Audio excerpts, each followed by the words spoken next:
দিনটা ছিল 1941 সনের সেই ঝড়ো ঝড়ো অথচ মুখ 7ই আগস্ট, যার বাংলা নাম 22শে শ্রাবণ।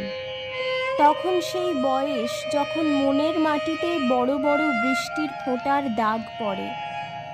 সেই মাটিতে উদাসীন, নির্মম, কঠিন কোনো ধাতুতে ইমারত তৈরি করার কল্পনাও করা যায় না। সেই বয়স, সেই সময়। জানতাম তিনি কলকাতায় আনিত, চেতনা অচেতনার মাঝখানের চৌকাঠে অনিশ্চিত অবস্থায় আচ্ছন্ন। প্রতিদিন তার স্বাস্থ্য সমাচার সংক্রান্ত পত্রিকা বের হয়, আর তার ওপর তখন হুমড়ি খেয়ে পড়ি আমরা, যারা দূরবাসী। আচার্য দ্রোণের একলব্য শ্রেণীর কুয়াশা ফেটে কেটে মাঝে মাঝে যেমন কাঞ্চনজঙ্ঘার রৌদ্রাভ শুভ্র রূপ দেখা যায়, তেমনি তখনও চলছে মুখে মুখে রচনা, প্রায় প্রত্যহ একটি। অবিশ্বাস্য সেই সব ঘটনার সাক্ষী তখনকার প্রভাতী পত্রিকাগুলোর কয়েকটি সংখ্যা। আর অজ্ঞাত অগণিত আমরা তখনও কি প্রত্যাশা করছি না যে পরমাশ্চর্য কোনো প্রত্যাবর্তন ঘটবে, কিংবা সত্যবানের মতো তাঁরও প্রাণ প্রত্যর্পণে বাধ্য হবেন একালের সেই মৃত্যু অধিপতি?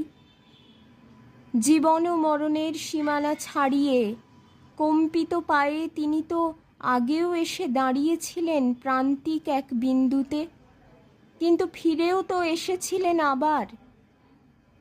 ইতিহাস কি নিজেকে আবৃত করতে পারে না আবার? পারে, হয়তো করেনি। খবরের কাগজের বিশেষ সংস্করণে সেই অমোঘ সত্যটাকে শিরোধার্য করে বেরিয়ে এসেছিল রবি অস্তমিত। মুহূর্তে সব কাজ থেমে গেল, কলকাতা শহর উপচে পড়ল রাস্তায়, স্কুল কলেজ শূন্য, রাজকার্য অর্থহীন হয়ে গেল। উকিলের সামলা, পাদ্রি, আলখাল্লা, হলুদ আর গেরুয়া রঙের উত্তরীয়, গোল টুপি, বাঁকা টুপি, পাগড়ি, কেউ চলছে, কেউ ছুটছে, কেউ বা দাঁড়িয়ে আছে চুপ করে। থেকে থেকে ঝাঁকে ঝাঁকে বৃষ্টি তার যাবার পথটা ধূলিহীন করে দিচ্ছে। ঢেউয়ের পর আসছে ঢেউ, ভেঙে ভেঙে ঢেউ ছড়িয়ে যাচ্ছে। সেই ঢেউয়ের চূড়োয়, তলায়, ফেনায় ফেনায় মহামান্য নেতা থেকে সামান্য মানুষে মানুষে গড়া জনতা মিলে মিশে একাকার। তারই মধ্যে শয়ান বনস্পতিকে বহন করে নিয়ে গেল একদল লোক।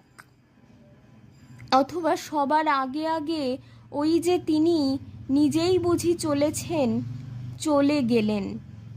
এমন নয় যে অকাল মৃত্যু, এমন নয় যে অপ্রত্যাশিত, তবু সেই মুহূর্তে কঠিন মাটি কেটে গিয়ে গহ্বর খুলে গেল। রবীন্দ্রনাথ নেই। কে আমাদের ভালোবাসবেন, শাসন করবেন? কাকে আমরা উত্ত্যক্ত করব সেই সব তুচ্ছ দাবি নিয়ে, যা শুধু তাঁরই হাতে রত্ন হয়ে উঠত? স্বদেশের সংকটের সময় কে আমাদের পরামর্শ দেবেন? তর্কযুদ্ধ মিটিয়ে দেবেন কে? জগৎটাকে এনে দেবেন আমাদের দরজায়, আমাদের নবজাত সন্ততির নামকরণ করবেন, আমাদের জীবনে ও প্রতিষ্ঠানগুলিতে অর্পণ করবেন স্বীয় মর্যাদা। এতক্ষণ শক্ত ছিলাম, না পারছি সদ্য সৃষ্ট শূন্যতাকে পূরণ করতে, না আছে শক্তি, তবু শূন্য শূন্য নয় বলতে। কিন্তু যেই চোখে পড়ল টেবিলের ওপর রাখা তাঁর সঞ্চয়িতা কাব্য সংকলনটি, সেই মুহূর্তে নিজেকে আর ধরে রাখা গেল না। একটা আঘাত ভেতরটাকে আমূল কাঁপিয়ে দিয়ে গেল, যেন এই দেখাটুকুরই অপেক্ষায় ছিলাম। প্রয়োজন ছিল sweet my child, I live for the বলে ভেঙে পড়া।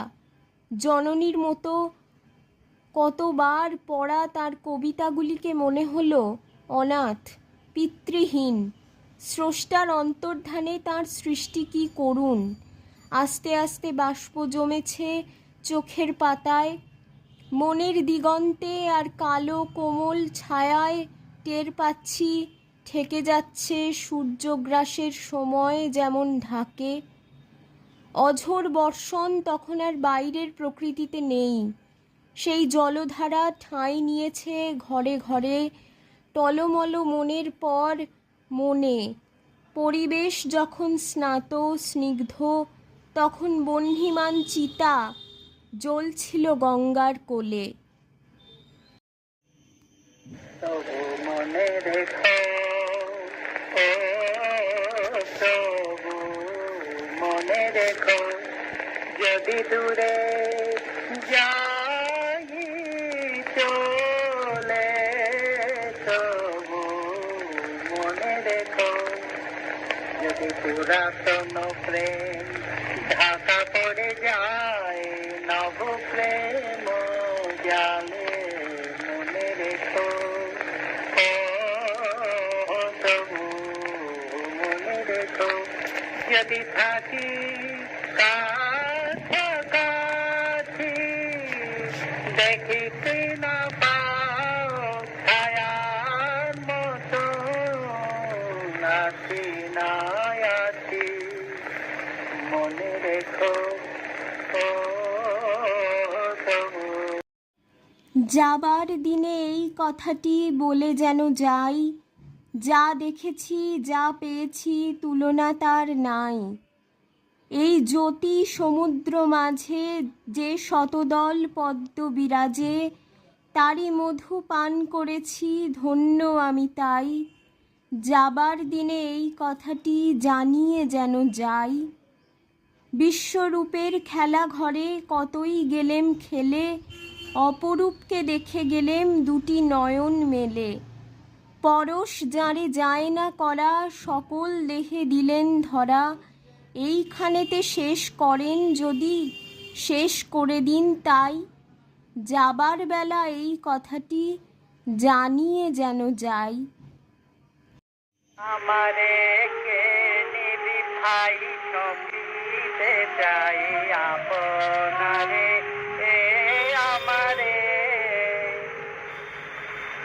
আমার এই মন গলিয়ে, আমার এই মন গলিয়ে, কাজ ভুলিয়ে সঙ্গে তোদের নিয়ে যারে, আমারে কে নিবি ভাই সপিতে চাই আপনারে, আমারে। তোরা কোন রূপের হাটে চলেছিস ভাবের বাটে, তোরা কোন রূপের হাটে চলেছিস ভাবের বাটে, পিছিয়ে আছি আমি আপন ভারে, তোদের ওই হাসি খুশি, তোদের ওই হাসি খুশি দিবানিছি দেখে মন কেমন করে, আমারে কে নিবি ভাই, ওই আমারে কে নিবি ভাই সপিতে যাই